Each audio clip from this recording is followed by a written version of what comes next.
Bonjour à tous. Ouvrons nos Bibles aujourd'hui dans le livre de Jonas. On va lire le 4e et le dernier chapitre de ce livre-là. Donc Jonas, ça vient après Amos, Abias, Jonas. Donc Jonas chapitre 4, ça fait partie de Petits prophètes. Lisons tout le chapitre. C'est l'un des plus forts à Jonas. Il fut irrité. Il implora l'Éternel et il dit : Ah, l'Éternel, n'est-ce pas ce que je disais quand j'étais encore dans mon pays ? C'est ce que je voudrais prévenir en fuyant à Tarsis. Car je savais que tu es un Dieu compatissant et miséricordieux, lent à la colère et riche en bonté, et qui te répand du mal. Maintenant, l'Éternel, prends-moi donc la vie, car la mort m'est préférable à la vie. L'Éternel répondit : Fais-tu bien de t'irriter ? Et Jonas sortit de la ville et s'assit à l'orient de la ville. Là, il s'est fait une cabane et il s'étint à l'ombre jusqu'à ce qu'il vit ce qui arrivera dans la ville. L'Éternel, Dieu, fit croître un ricin, une plante, qui s'éleva au-dessus de Jonas pour donner de l'ombre sur sa tête et pour lui ôter son irritation. Jonas éprouva une grande joie à cause de ce ricin, cette plante. Mais le lendemain, à l'aurore, Dieu fit venir un ver qui piqua le ricin, et le ricin sécha. Au lever du soleil, Dieu fit souffler un vent chaud d'Orient, et le soleil frappa la tête de Jonas, au point qu'il tomba en défaillance. Il demanda la mort, et il dit : La mort m'est préférable à la vie. Dieu dit à Jonas : Fais-tu bien de t'irriter à cause de ricin ? Il répondit : Je fais bien de m'irriter jusqu'à la mort. Et l'Éternel dit : Tu as pitié de cette plante qui ne t'a coûté aucune peine et que tu n'as pas fait croître et qui est née dans une nuit et qui a péri dans une nuit. Et moi, je n'aurai pas pitié de Ninive, la grande ville dans laquelle se trouvent plus de 120 000 hommes qui ne savent pas distinguer leur droit de leur gauche et des animaux, un grand nombre. Amen. J'aimerais qu'on prie avant. Seigneur, nous venons devant toi après avoir lu cette histoire de Jonas dans la ville de Ninive. Et nous te prions, Seigneur, de nous aider à comprendre tes vérités. Permets-nous, Seigneur, d'être touchés par ton Saint-Esprit et fais que par ton Saint-Esprit, on puisse comprendre tes vérités, qu'on puisse comprendre quel est l'enseignement que tu nous donnes aujourd'hui de cette histoire de Jonas. Certainement, tu as quelque chose pour nous, sinon tu n'aurais pas laissé ce livre dans la Bible. Pour ça que nous te demandons, Seigneur, ton aide et l'éclaircissement qui vient de toi, Seigneur. Amen.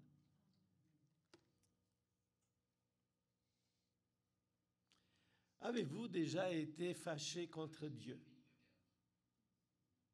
Ou connaissez-vous des personnes qui sont fâchées contre Dieu ou qui sont même en colère contre Dieu ?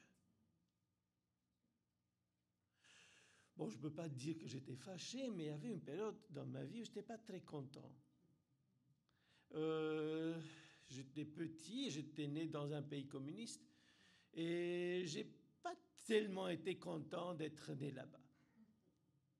Et je trouvais ça. Je parlais avec Dieu. Pourquoi j'ai pas eu la chance de vivre dans un pays libre? J'aurais aimé vivre dans un pays libre et dans une famille riche. Bah, dans la tête d'un enfant, n'est-ce pas? Bah, écoute, c'est pas parce que quand on regarde maintenant en arrière, probablement que je ne changerai rien de ma vie. Mais tu sais jamais ce qui arrivera. Tu sais jamais le chemin que Dieu a pour toi. Et chaque fois quand on a quelque chose devant nous, on s'inquiète, on s'est fait de problèmes, on s'est dit ah peut-être que c'est pas ça ou peut-être que c'est pas bien. Il y a toujours quelque chose, n'est-ce pas? Aujourd'hui, si je devrais revivre ma vie, j'aurais aimé de vivre exactement la même chose, mais sans me soucier de rien. Être calme, tranquille, laisser tout dans les mains de Dieu. Mais bon, c'est difficile d'avoir cette mentalité quand tu commences la vie. Mais encore que, bah, moi j'ai vécu dans une famille normale, aimante, bien. J'ai manqué presque de rien, si je pense bien. Mais il y en a plein de gens qui ne sont même pas dans ces situations, qui manquent des choses, qui peut-être n'ont pas de quoi manger, qui probablement n'ont pas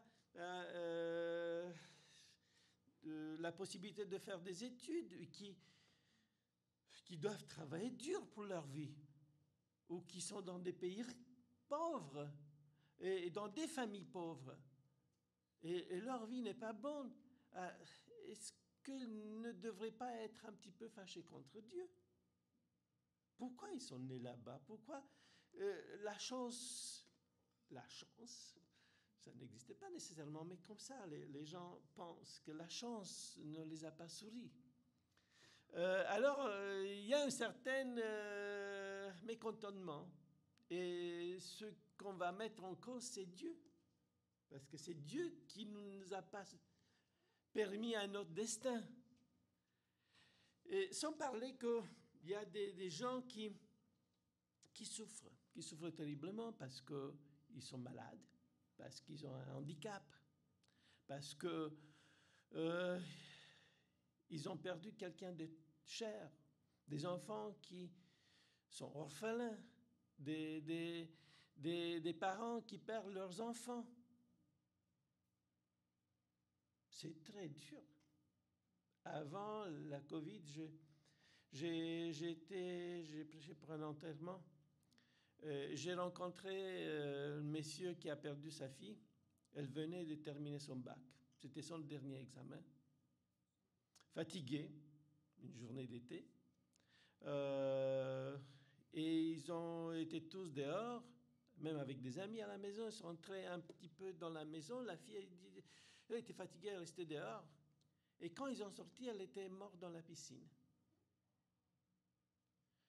C'était leur seul enfant, des chrétiens. Et la douleur la plus dure pour eux, c'était qu'elle a dit, moi je ne veux pas de votre Dieu. Peu avant cet événement-là, ils ne peuvent pas être consolés.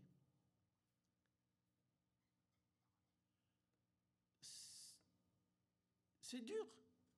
Il y a des moments qui sont durs. De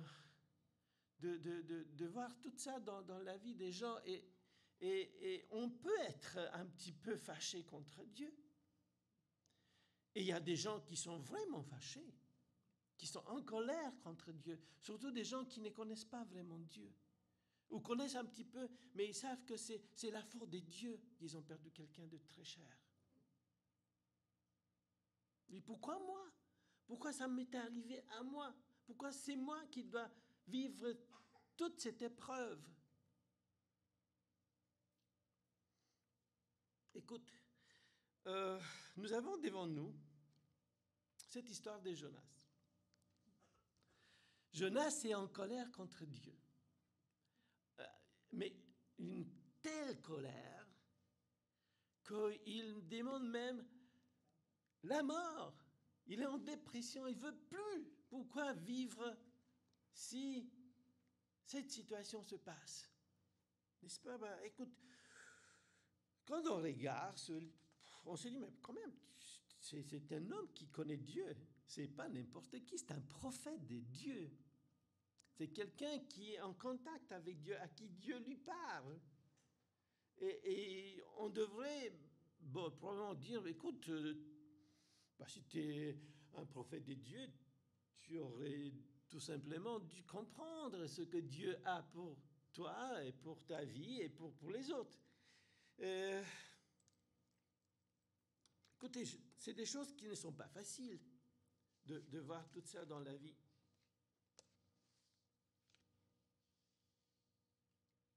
En étudiant ce livre-là,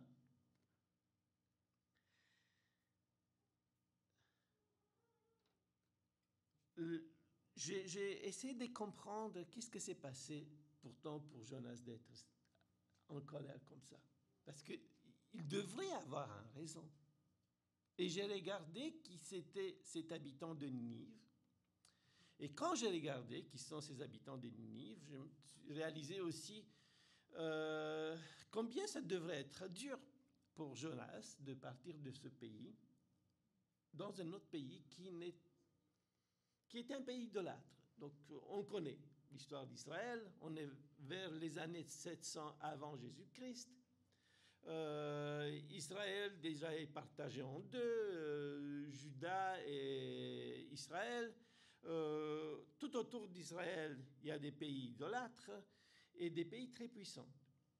Égypte est puissant, Syrie est puissante, et maintenant ça monte à un autre pays. Il y a des habitants qui viennent du nord, les Assyriens, qui vont construire leur capitale, Ninive, qui se trouve dans le nord de l'Irak, dans la ville de Mossoul, qui est la deuxième ville de l'Irak, avec toutes ces guerres qui étaient dernièrement, on arrive à placer un petit peu cette ville de Mossoul. Et dans cette région-là, où s'est trouvé Ninive, habitaient les Assyriens. C'est comme ça qu'on les appelle. C'est un empire très dur, très cruel. L'armée des Assyriens, c'est probablement la plus cruelle qui a été à cette époque-là. Ils sont impitoyables.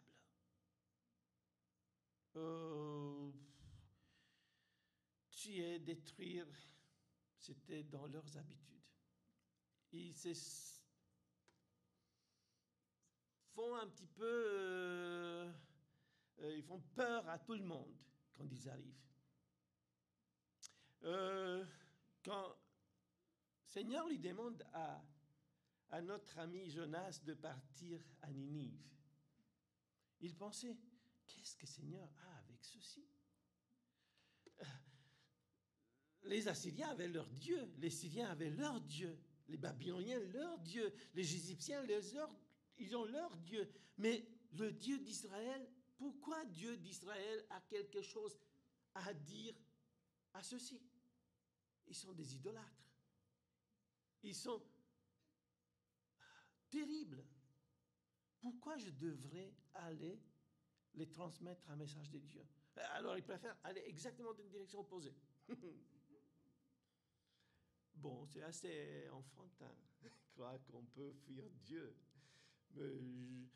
C'est plutôt pour montrer, écoute, tu m'en vas à gauche, je m'en vais à droite.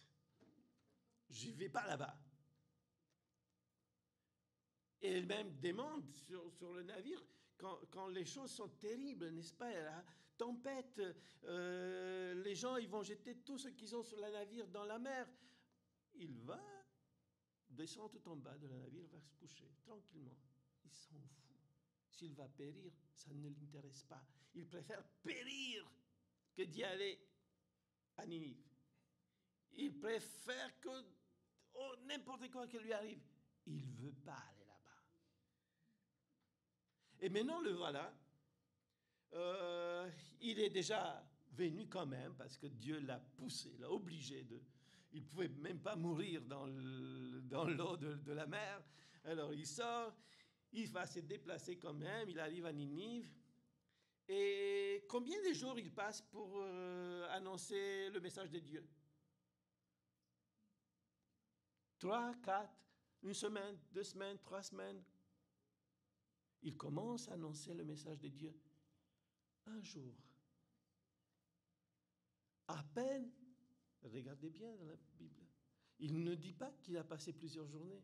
La première journée, quand il commence à aller dans les rues de la ville, les gens vont se repentir.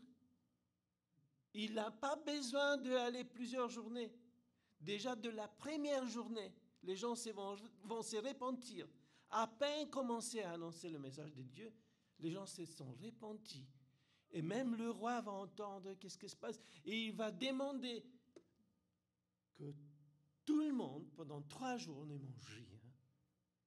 Même pas seulement les hommes, mais même les animaux. Et maintenant, quand il voit tout ça, ah Seigneur! Mais c'est ça, déjà dès mon pays. C'est à ça que je n'ai pas voulu que ça arrive. Je ne veux pas que ces peuples soient sauvés. Comment? C'est inacceptable.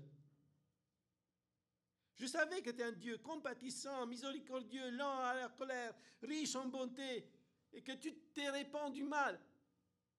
Mais ça ne va pas. Pas eux. Ils sont nos ennemis. Ils vont nous faire du mal.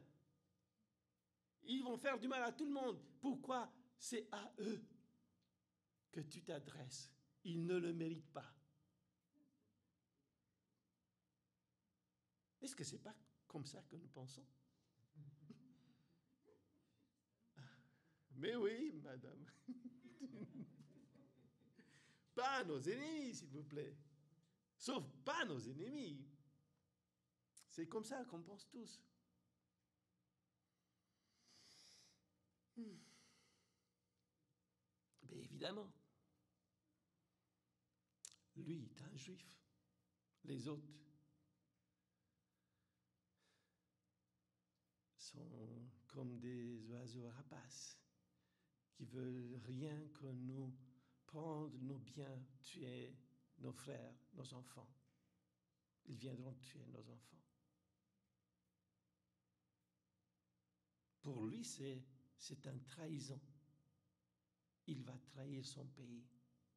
Peut-être que lui-même, comme il y avait tant de guerres, lui-même, dans sa famille, il a perdu des enfants ou des frères ou des parents. Il n'aime pas les ennemis d'Israël.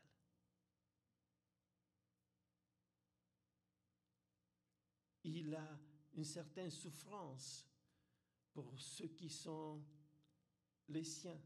Pourquoi ceux qui sont les siens devraient souffrir à cause d'eux? Assyriens. J'aimerais que vous ouvriez avec moi. Il y a un texte dans 2 Rois, chapitre 8, verset 8, si je ne me trompe pas.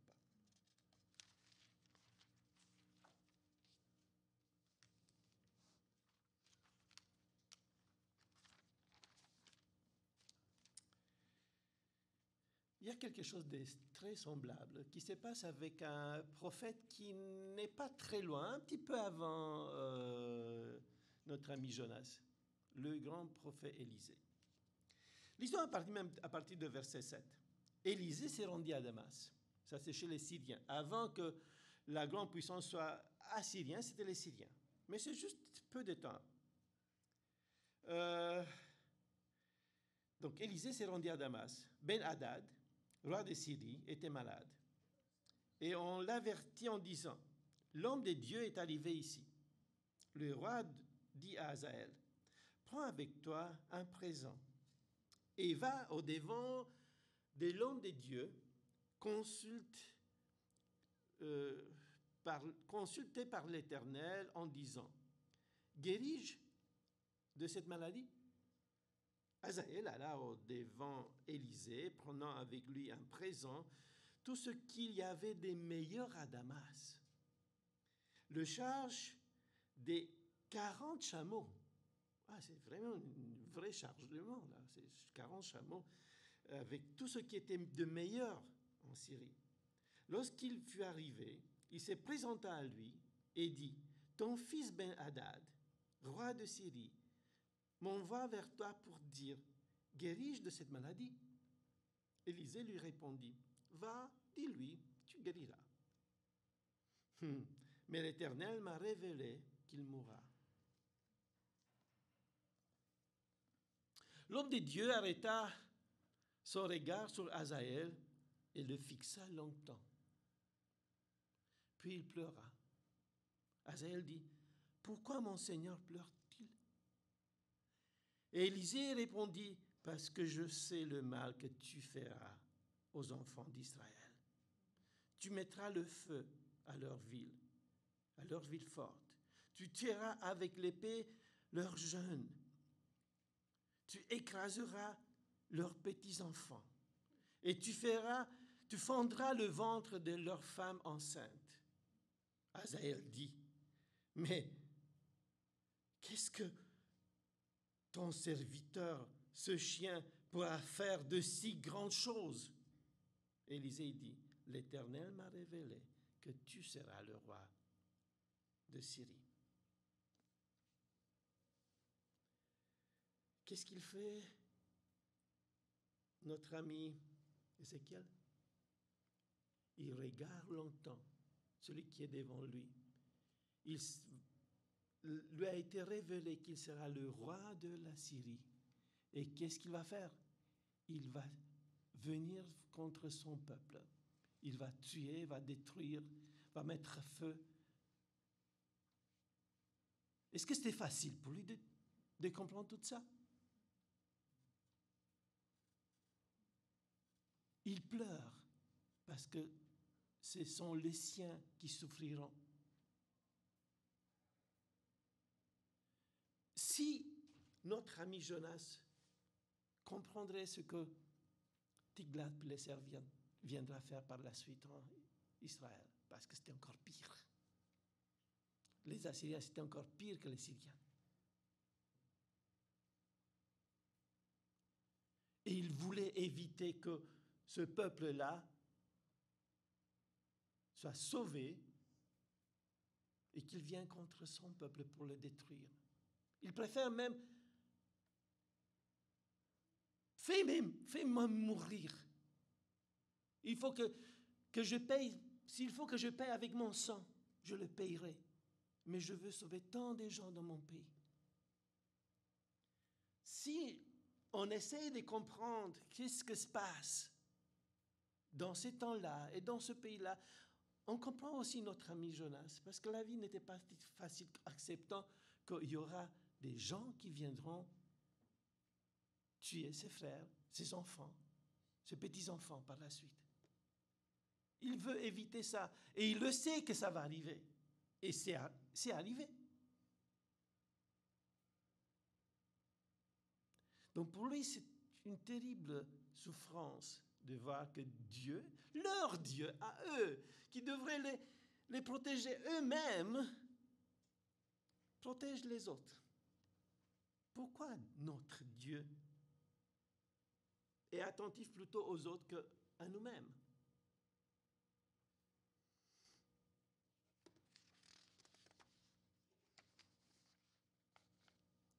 Pour lui, c'était terrible de devoir faire ça.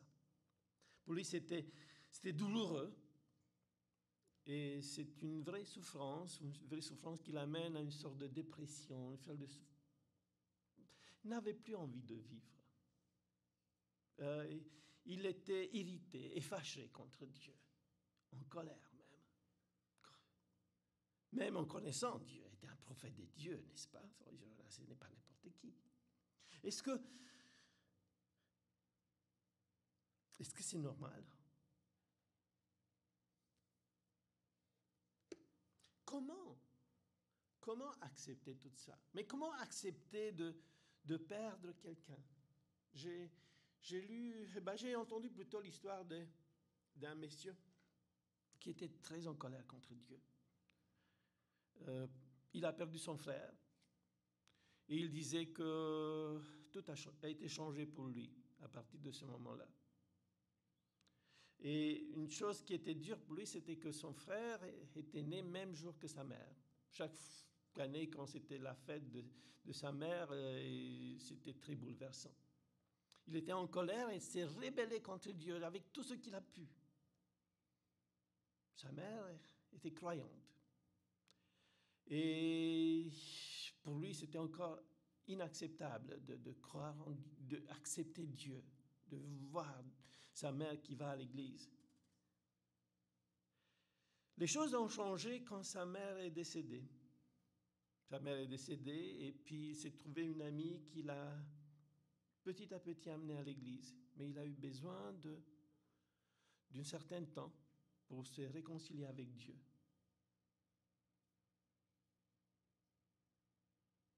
Il s'est réconcilié avec Dieu, mais il dit, j'ai eu une fardeau tellement lourde que j'ai pleuré longtemps, peut-être des heures, pour me libérer de mon fardeau. C'est pas si évident de sortir d'une situation de colère contre Dieu. Et c'est une leçon pour nous aujourd'hui. Essayons de comprendre comment sortir de ça. Comment sortir si on est fâché contre Dieu? Comment comprendre toute cette chose-là? Parce que ce n'est pas évident. Ce que j'ai trouvé dans cette histoire de Jonas, c'est que même s'il est fâché contre Dieu, il ne rompt pas son lien avec Dieu. Et peut-être qu'il n'est pas capable. J'essaie de voir comment des choses se passent pour des gens qui sont en colère contre Dieu. Ils disent, on ne peut pas prier. On ne peut pas lire la parole. On est fâché. Mais de dire même ce que nous avons sur le cœur. Jonas n'arrête pas de dire, je préfère mourir. Je ne suis pas d'accord. Je n'aime pas ce que tu fais. Mais essaye de s'en sortir de là, d'une certaine manière, en parlant avec Dieu, en communiquant, de communiquer quand même avec Dieu, même s'il y a des choses qui arrivent et qui ne sont pas faciles. Il faut toujours communiquer avec Dieu, dire ce qu'on a sur le cœur. Une autre chose, ce que Jonas n'en a pas, c'est avoir quelqu'un qui est à côté, qui peut t'aider, quelqu'un qui va t'accompagner. C'est pour ça que c'est si important de venir vers quelqu'un qui est un ancien de l'Église, ou un frère mature, une sœur mature, qui pourra t'accompagner, qui pourra t'aider à te réconcilier avec Dieu. Parce qu'on a besoin d'être réconcilié avec notre Dieu.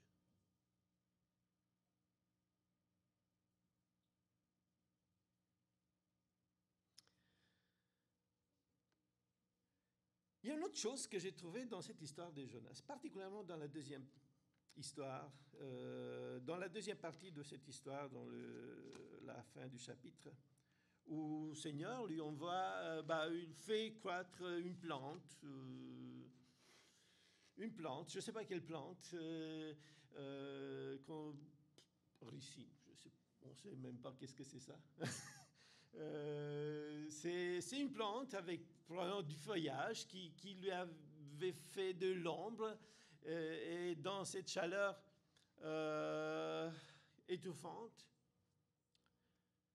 il aurait dû lui faire du bien.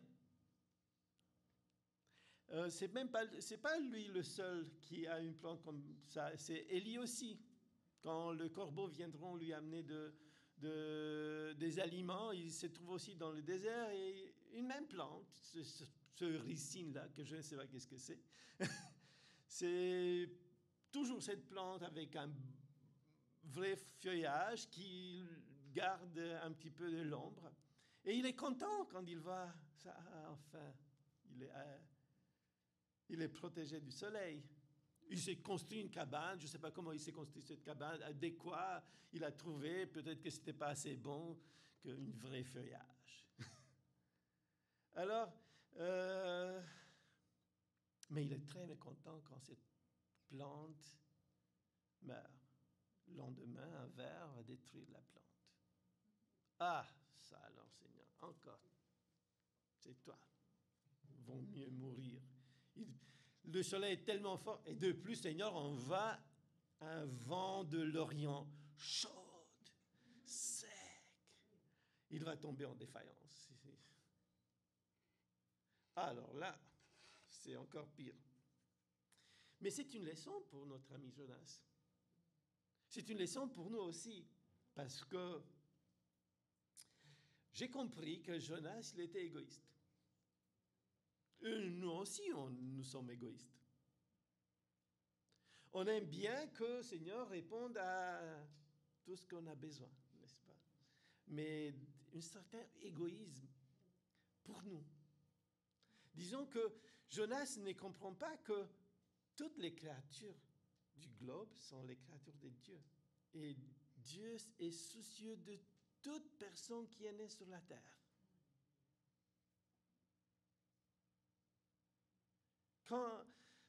Pour Jonas, c'était oui, notre Dieu à nous, Israël. C'est tout. Mais oui, mais Dieu a fait tout le monde. Jonas ne comprend pas ça. Il le veut pour lui-même. C'est comme pour la plante. Ah, cette plante est pour moi. Pourquoi tu m'as enlevé ça? Le Seigneur n'était pas obligé de lui donner cette plante. Il aurait pu rester avec tout simplement cette cabane qui s'est construite, qui était plus ou moins bonne pour lui, qui apparemment ne l'a pas protégé pour tomber en défaillance. Mais bon, il est fâché quand même contre Dieu. Ah non, encore, tu me prends la plante.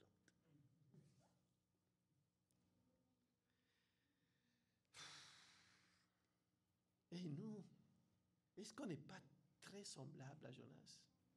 On nous-mêmes, on veut que notre famille soit sauvée, après que nos amis, après nos concitoyens.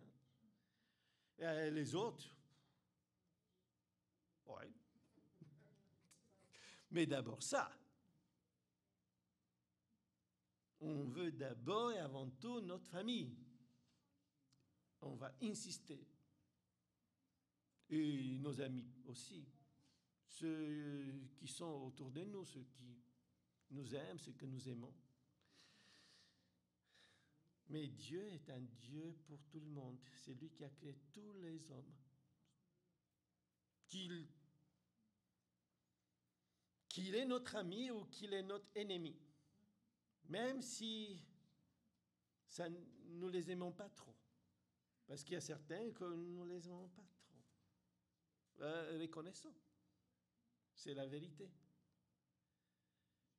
Quand tu sais que c'est des gens qui vont mettre feu aux églises chrétiennes, tu ne vas pas avoir un cœur très ouvert envers ceci. Quand tu sais que c'est des gens qui peuvent mettre une bombe quelque part, tu ne seras pas très content. C'était pareil avec les Assyriens. Et pourtant, Seigneur a fait tout le monde. Et pour Seigneur, tout le monde, n'importe qui, est dans son attention. On a de la difficulté à comprendre ça. On a vraiment la difficulté à accepter ça. Que nos ennemis soient quand même les créatures de Dieu et que Dieu aimerait sauver tout le monde, même ceux-ci. Et qu'il fait tout pour sauver tout le monde. C'est comme ça notre Dieu.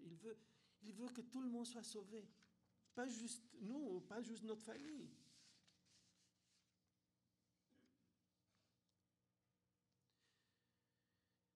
Mais je trouve que ça, c'est quand même exceptionnel, qu'on trouve déjà dans l'Ancien Testament, même dans l'Ancien Testament, quelque chose de si clair, de si frappant, que Dieu, c'est Dieu de tous les hommes sur la terre. Pas juste d'Israël, mais de tous les autres. C'est quelque chose de très important. Même à Jésus, il était arrivé, même s'il lui a dit, je suis venu pour les... Pour qui est venu Jésus? J'ai entendu rien. Ouais. Oui, mais pour Israël, non? Pour les...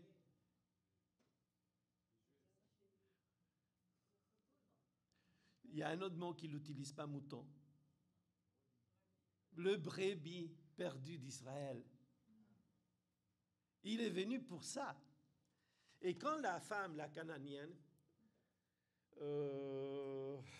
vient s'adresser à lui, et avec des mots d'une très grande noblesse et humilité, même les petits chiens mangent ce qui tombe de la table de leur maître.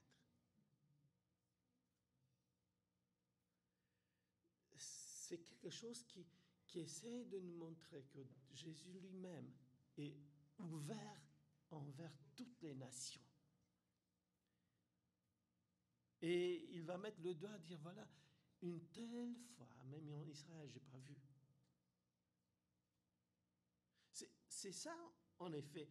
Jésus et Dieu n'est pas le Dieu juste d'un certain nombre. Oui, notre cité assiégée qui est notre Église, et on aime bien se trouver dans notre cité dans des bonnes conditions. Mais Dieu est pour tout le monde, même pour ceux qui nous persécutent, ceux qui ne nous aiment pas. Dieu veut que tout le monde soit sauvé. Et aimerait qu'il soit touché. Il fait ce qu'il est possible. C'est ça notre Dieu. Il veut que les gens soient sauvés. Dans le texte que Mario a lu, dans ce texte de Matthieu 12, Jésus parle de Jonas, n'est-ce pas? Mais Jésus parle non seulement de Jonas, mais parle de Ninive, des habitants de cette cité. Et il dit, seront un exemple et seront l'accusation qui va être faite pour les autres. Parce que eux, un message simple, répentez-vous. Se sont repentis vraiment. Et nous avons besoin de combien de messages? Probablement des milliers chaque dimanche, juste en Amérique du Nord. Mais dans le monde entier, combien de messages il y en a? Combien se sont repentis? Pas beaucoup. La télé, l'Internet, radio, il y en a partout le message de Dieu. Est-ce qu'on s'est repenti vraiment ou est-ce que les habitants de notre siècle le font vraiment? Et le Seigneur le dit que les habitants de Ninive seront un exemple et une accusation contre les autres. Parce que nous autres, nous avons les Écritures. Ils avaient quoi? Un prophète, quelqu'un qui vient d'Israël, qui le parle de la part de Dieu. Mais si on aurait quelqu'un aujourd'hui, on dirait, ben, un fou là, qui l'écoutera?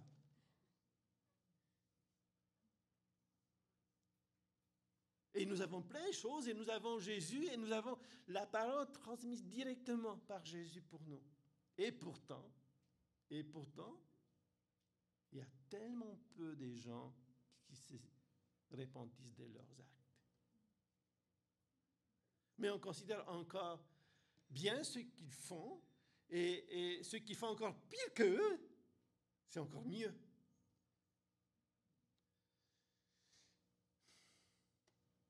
C'est une deuxième leçon extraordinaire pour nous aujourd'hui. La manière dans laquelle ces habitants de Ninive se sont repentis. C'est un exemple pour nous de le faire nous aussi. De se tourner vers Dieu et de l'accepter. Oh là là. Que Dieu nous aide à comprendre ce message de ce livre de Jonas. Ce message que Jésus reprend. et qu'il va même mettre en évidence, il va accentuer cela, que ces habitants de Ninive se sont repentis vite au message que Dieu les a envoyés et que nous avons de la difficulté. Quand les habitants d'Israël, à l'époque de Jésus, parce que c'est eux qui l'accusent, Jésus. Les habitants de ce siècle, le siècle qui était là, à l'époque de Jésus, ne se repentissent pas. Ah, les nôtres, ceux des nôtres sont encore pires. Que Dieu nous aide à comprendre ce message que Dieu veut nous transmettre, de se laisser dans les mains du Seigneur, d'accepter la volonté du Seigneur pour nos vies et de venir devant lui tout en se repentant de nos actes et acceptant la volonté de Dieu. Amen.